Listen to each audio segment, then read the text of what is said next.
ਕੀ ਇਹਨੂੰ ਜੁਗਤ ਕਿਹੜੀ ਲਾਈ ਸੀ ਤੇਰਾ ਦੁਬਾਰਾ ਲਾ ਮੈਂ ਇਹਦਾ ਮੂੰਹ ਐਂ ਲੱਗਦਾ ਉਹ ਚਰਸ ਪੀਂਦਾ।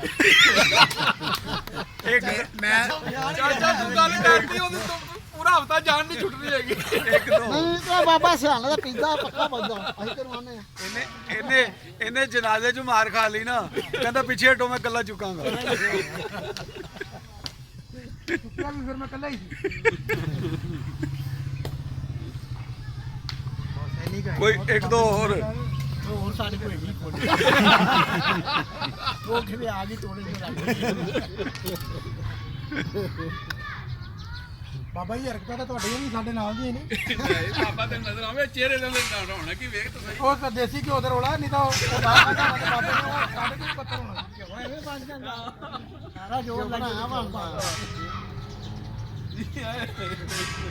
ਬਾਬਾ ਇੱਕ ਹੋਰ ਆਵੇ, ਪੁੱਛ ਕੇ ਆਵੇ ਸੀ। ਅੱਜ ਮੈਂ ਬਾਬੇ ਦੇ ਕੋਲ ਜਾਣਾ। ਬਾਬਾ ਇਹਨਾਂ ਪੂਰਾ ਮਹੀਨਾ ਵੀ ਜਾਨ ਨਹੀਂ ਹੋਣ ਛੱਡਦੀ। ਚੱਲ ਹੁਣ ਇੱਕ ਵਾਰੀ ਫੇਰ ਕਹਿ ਬਾਬਾ, ਇੱਕ ਵਾਰੀ ਫੇਰ ਇਹਨੂੰ ਕਹਿ ਠੀਕ ਆ ਕਿ ਤੇਰਾ ਮੂੰਹ ਏਦਾਂ ਜਿਵੇਂ ਚਰਸ ਪੀਣ ਵਾਲਾ। ਇਹਦਾ ਮੂੰਹ ਐਂ ਜਿਵੇਂ ਚਰਚ ਪੀਂਦਾ। ਅਲਹਮਦੁਲਿਲਾ ਬਾਬਾ ਇਹ ਆਨਲਾਈਨ ਵੀਡੀਓ ਆ ਗਈ।